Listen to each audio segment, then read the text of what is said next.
Hey everybody, I just want to give you a rundown on our local global assignment that's coming up.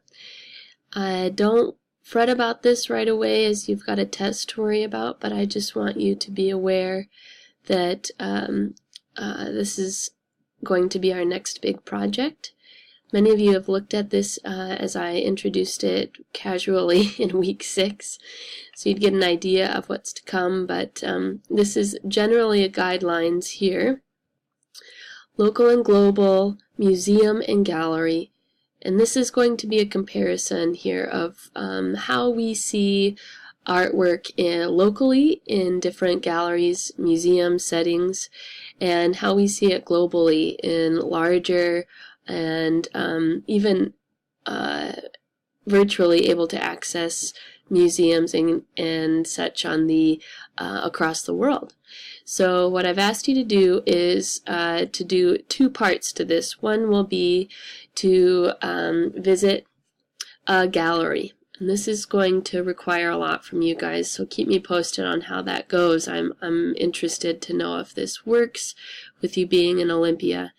And then secondly, you'll be doing a virtual tour on Google Arts and Culture, and then comparing those 2 visits, a virtual visit and an in-person visit. I've laid out some questions here that I want you to keep in mind in both the virtual tour and the other gallery tour. I have a list of galleries in Bloomington that you can look at for on the syllabus. And then there's several galleries in Peoria. If there's other places that you're headed to where you could stop in to different arts and crafts stores, however it might be, I'm happy to help you find the most accessible place for you to check out. But let me take you through what's due on Monday, March 18th at 8 a.m. And that's going to be this phase 1 draft of your visit to a virtual museum. Now this is altered a little bit from what you may have read in week 6, so make sure that you're keeping up to speed as I've changed a few things considering your deadlines coming up and accessibility. Click on the link to the 10 top museums you can explore right here, right now that I've included in that Blackboard attachment. It'll take you to 10 museums that you can tour to get an idea across the globe of what these amazing places look like to visit. And some of you guys may have been to some of these great works, seen these great works of art in these amazing architectural features. So I'm scrolling through just to give you an idea of some of the locations, but they're pretty diverse in how they're presenting artwork, where they're located, and how they are choosing what they are choosing to display. So I'm going to scroll up top, and I'm going to actually go through our beloved Guggenheim Museum in New York City. And I'll take you through a couple of things on this tour that are nice to note. So in all of the places, they do list on the right side the levels.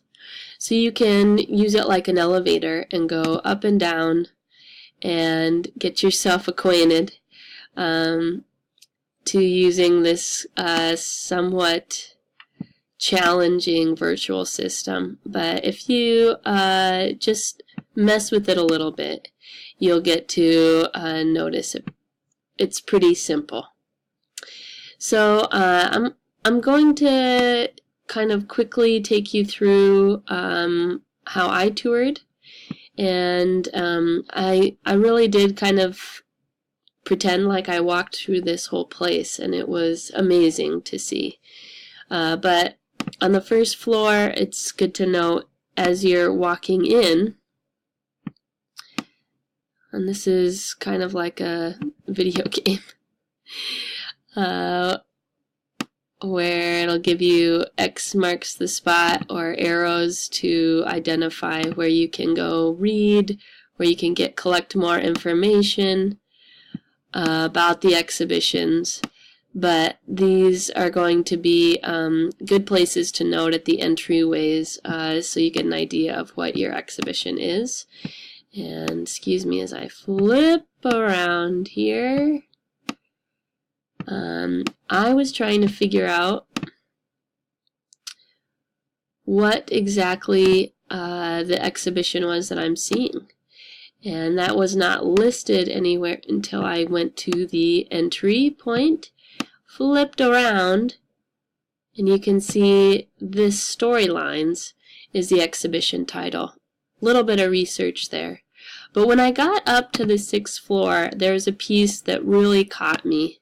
And I want to share that piece with you guys because this is a little bit of how the research can go.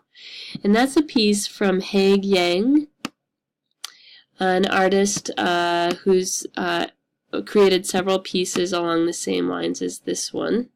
You can see it's a series of constructed blinds that have been cut, reshaped, and built up in this structure in different ways. That includes fans, so we know that there's movement to this. And I decided then to do a little bit more diving into some of my research once I found the piece that I was excited about in this exhibition. So I went to Google and I searched for Storylines. And it came up with another Google Arts and Culture page that showed exactly all of the work in this exhibition. And at the very end, there was a really nice blip about the artist and the piece. And this is all great things to note for your curatorial statements in your guys' continued development of your gallery, how each piece is giving a context within the bigger show, and some of those really nice statements that tie all of these together, curatorial statements that are going to link all of your images together. So excuse me for all of this flipping through, but it's kind of fun to see all of these various pieces and parts that are going into this exhibition. This is an exhibition from 2015, so we know that a lot of these aren't going to be up to date, but they are still going to be very relevant. So I got up to the place where we see a little snippet of writing about Haig Yang's multi-sensory immersive environments. And these pieces really caught my eye. Not only did I suspect movement with the fans around the room, but I found out in reading that there's also scents that are pumped into the room. And I'm going to show you then when I did a little more research in finding Haig Yang's website. Her images from another installation are quite stunning in how you're starting to see the layers of colors of these Venetian blinds start interacting with one another and creating these very optical illusions. But one thing that caught me was just how familiar they are in a home sense. So the idea of building these small rooms. I just got done cleaning up a fort made out of the pillows of our couch with my little girl, and that idea of building these little intimate spaces even within our own homes really caught me with this, and the idea that it's always shifting and moving with the light, that the scents are changing, is really creating a larger experience of the work as opposed to just walking in and walking around it. You're really interacting with it. Going back to the Google Arts and Culture page, at the end of that document, you'll see I flipped through all of the works, and it said the curators, as well as for more information, go to the Guggenheim.org storylines. So that's exactly what I did, and I got myself into this very oddly constructed website, which I could tell is very artistic and relates directly to a museum, but was a little bit more challenging to try to navigate through. So I ended up just going up to view artists and writers and finding Heg Yang's name, and then reading a little bit more about this artist, including a little bit of a biography, and then the same statement that was listed previously.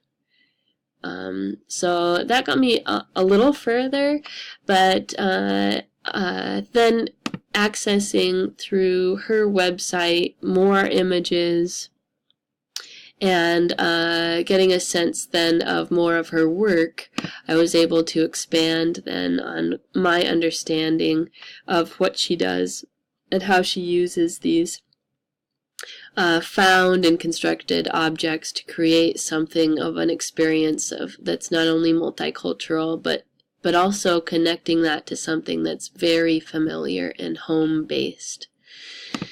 So going back to the Guggenheim, another question that I asked you guys was, what are the educational opportunities available at these museums, and how do they engage with the community is a bigger question.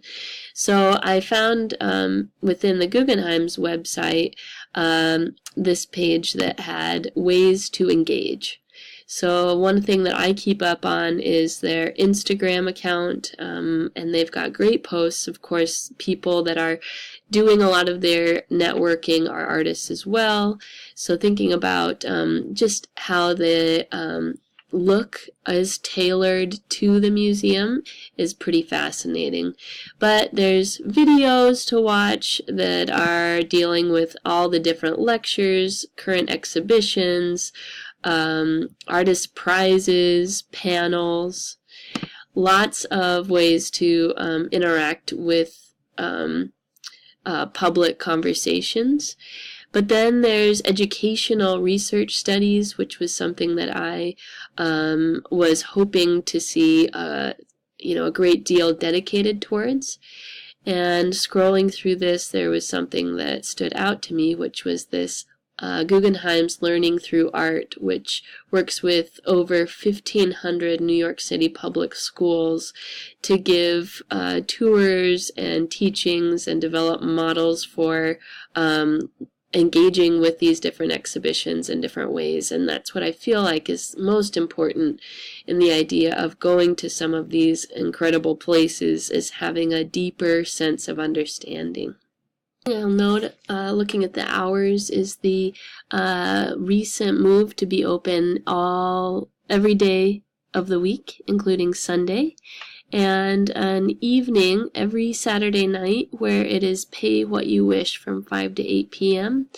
That gives you a difference of $25 or $18 that many people aren't able to afford and can still experience the exhibition. So thinking about how accessibility makes a difference in viewing these works. Then I just took some of the questions I had in the checklist, put them into a document, and started filling in some information. You guys will start removing the questions and filling out these answers more completely, and then start going through and making sure it's all grammatically correct. But that will be what you will turn in to me on March 18th then, is a nice document that is a telling sign of the questions laid out, developing your understanding of the museum and of the artist's work.